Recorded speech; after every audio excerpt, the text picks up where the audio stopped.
So first of all, you have light shafts.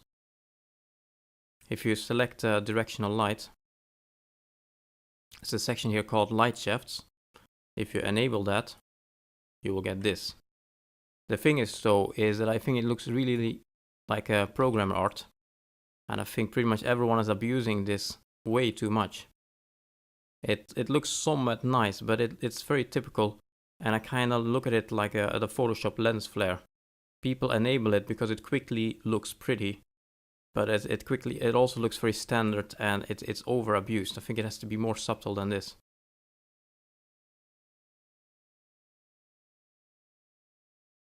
So what I usually do with light shafts is I take away the darkness factor. So you can see when you look at the light, the scene actually becomes darker. This might be hard to see on the video, but it darkens the scene when you look at the light, and then it casts dark shadow rays from an object. You can see it here, very hard to see, but these are dark shadow rays coming off the light. I usually disable those because those make it even more programmerish. So in the properties I set occlusion mask darkness to 1. And you can see the difference here. If it's 0, it darkens the screen. If it's 1, it doesn't darken the screen. This way, the only rays I have left are the bright rays, as it should be. Because you're not going to get dark rays coming from the sun, you only get light rays.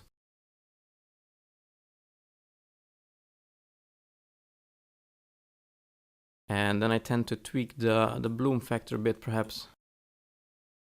It's going to be too much. So I usually scale it down to what's the default 1 maybe. Quite a subtle effect, so it's not over the top. And then I can also use this to see if the angle is correct. I also use the shadows for that. So basically, if you would be standing here and you would look up, you can see the sun. That's correct because I'm standing in the sun. But if I move forward and I now stand in the shadow and I look up, I shouldn't be able to see the sun anymore because I'm standing in the shadow. So that's the trick that I'm using to determine if the angle is correct or not.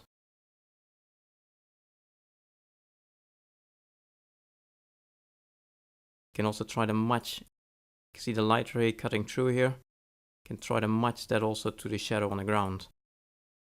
You want it accurate.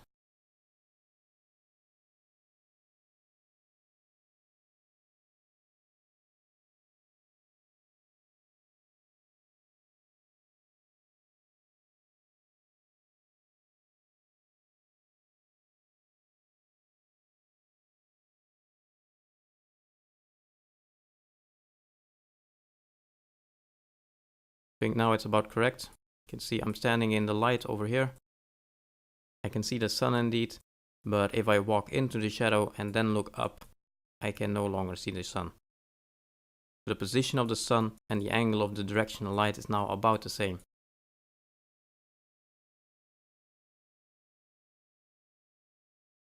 Besides light shafts, the sun here is made up of 2 other actors. One of them is a lens flare. They're positioned far away as well.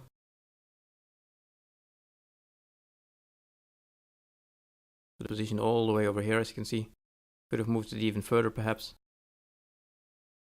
But it's one lens flare and it's one particle with a single sprite. So that's the particle and this is the lens flare.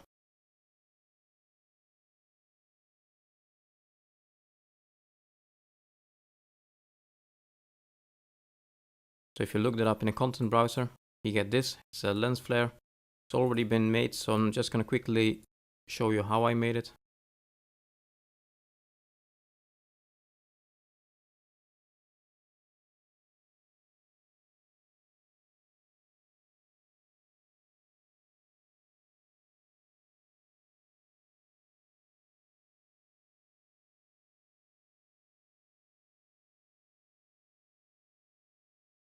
So it's 3 flares. The first one I disabled for a moment.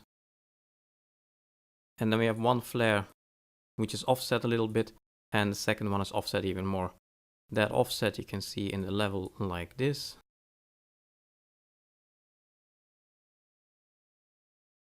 So I raise the offset to, for example, 1. Probably going to be very subtle to see. but you can see there's a brighter spot here, but it's very, very light. I can try to raise the alpha a bit.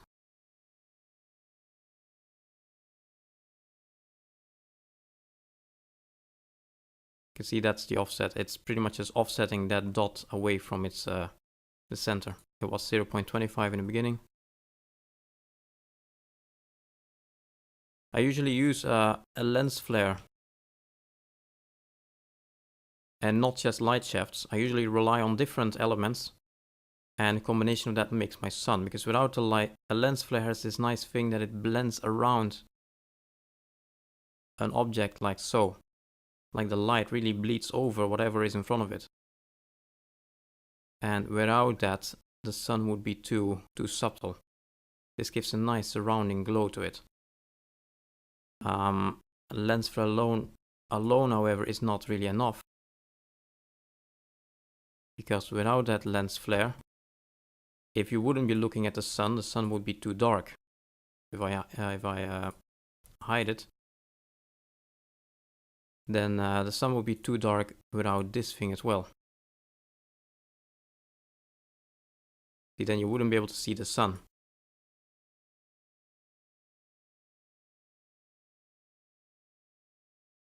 So what I have as a backup beneath that, this is the backup, is a standard particle system. So my sun is really made up of three things: the light shafts, but without the darkness mask. It's a lens flare, and it's a particle at the same location of the lens flare. And that particle does nothing more but render a single sprite, this, with a bright texture on it. Just a dot pretty much.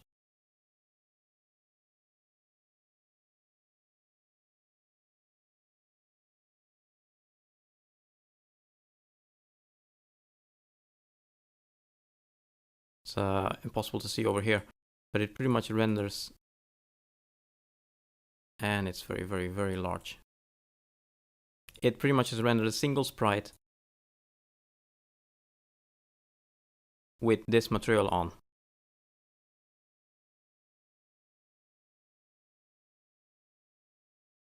Which is generated in here. So I also don't make this texture in Photoshop. That would give me compression artifacts. I generate this kind of gradient in Unreal. I did it by hand over here, but you could have also used the radial gradient. That pretty much is this, just combined in a function. And I apply that to a particle sprite, make it orange, and render that in the sky.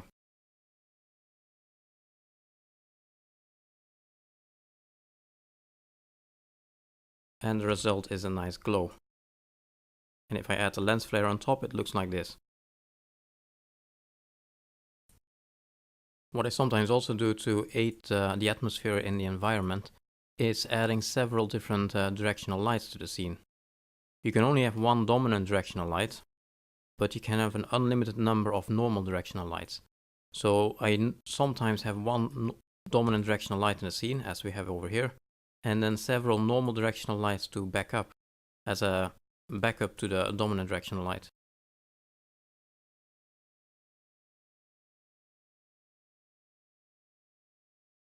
Same thing here, I'm gonna add it to the sky. In the middle of the level, I make the icon larger and place it somewhere nearby. And I'm gonna point it in the opposite direction. So the sun comes from here. And so therefore I'm gonna move this, point this in about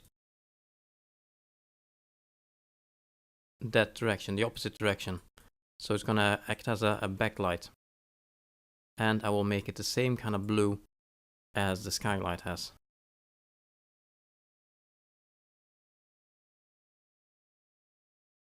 Brightness quite low, say 0.2, and color is 255, 230, 174, which is the same color as the skylight.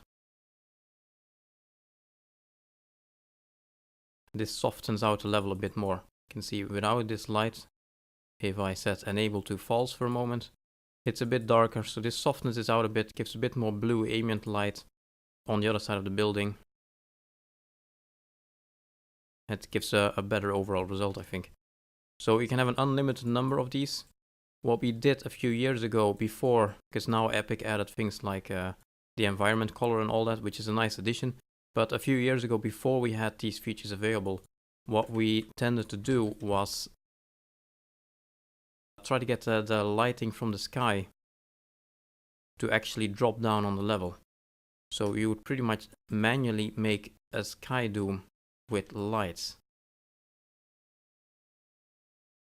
Like so. So you would make a dome made of lights, and each light points in a slightly different angle, and they all point towards the same central point.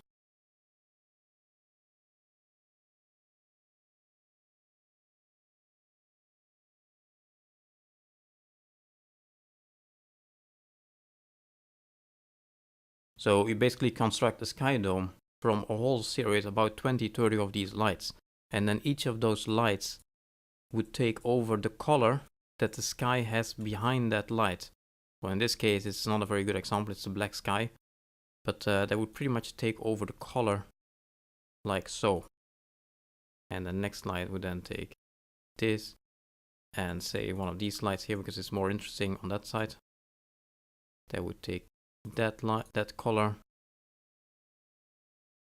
This would take this, etc. So you would have this whole composition of lights with different colors, different brightnesses as well, brightness levels. So the ones on the bright side of the sky would be like 2, and then the brightness would go down the more you move away from the sun. So now it's just 1, 0.5 for example, 0.25, etc. So that was the old approach of making realistic lighting. It might be a bit too much nowadays, you have better features available for it, but it does show you the possibilities. You can have an unlimited number of these, so you can pretty much do with them whatever you wish. I'm gonna delete those, and we're just gonna stick to our single directional light, dominant directional light, and skylight.